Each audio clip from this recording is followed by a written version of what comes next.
Deputy CM Arun Sao अपने दूसरे चरण के असम प्रवास से लौटे और इस दौरान उन्होंने कहा कि पिछले 10 सालों में असम में डबल इंजन की सरकार ने तेजी से विकास किया है। राज्य की दशा और दिशा दोनों बदली है। आम लोगों का जीवन आसान हुआ है और हर वर्ग के कल्याण के लिए काम हुए हैं। अरुण साव ने कहा है कि अधोसंरचना में बड़ा सुधार हुआ और असम की जनता फिर से भाजपा को चुनने के मूड में है।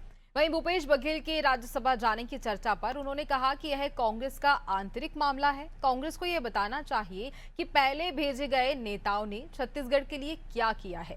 डिप्टी सीएम ने बताया कि डबल इंजन सरकार के तहत पीएम मोदी और गृह मंत्री अमित शाह के मार्गदर्शन में काम चल रहा है। पिछले 2 सालों में नक्सल उन्मूलन की दिशा में तेजी आई है और इसके साथ ही उन्होंने बस्तर सहित पूरे देश में नक्सलवाद समाप्ति की ओर की बात कही है।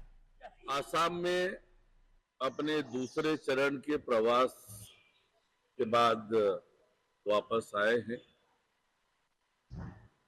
आसाम में पिछले 10 सालों में डबल इंजन की सरकार ने जो काम किया है,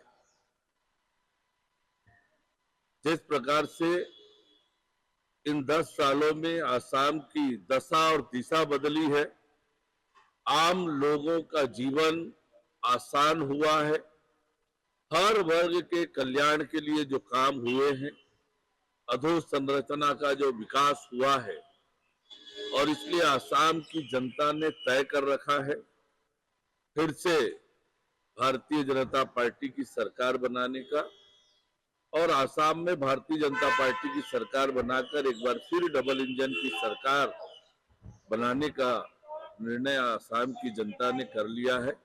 आसाम में पूरी तरह से भारतीय जनता पार्टी के पक्ष में वातावरण है। विपक्ष का कोई दल मैदान में कहीं दिखता नहीं है और जनता में उत्साह है। देखिए, कांग्रेस का काम आजकल सवाल उठाना ही रह गया है, क्योंकि ये काम कभी कुछ कर नहीं सकते हैं। सत्ता में आते हैं तो कुछ करना नहीं है, सत्ता से बाहर है तो सवाल उठाने का वो काम करते हैं। हमारी प्रतिबद्धता है और उस प्रतिबद्धता पर काम कर रहे हैं।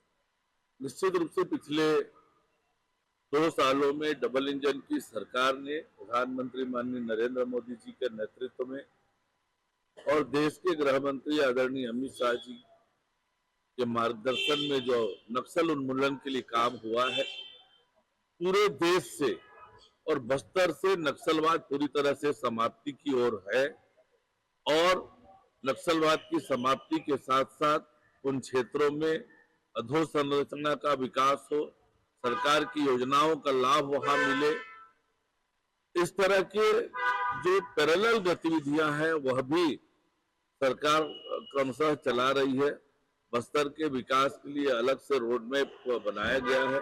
भारत सरकार भी इस दिशा में गंभीरता से काम कर रही है।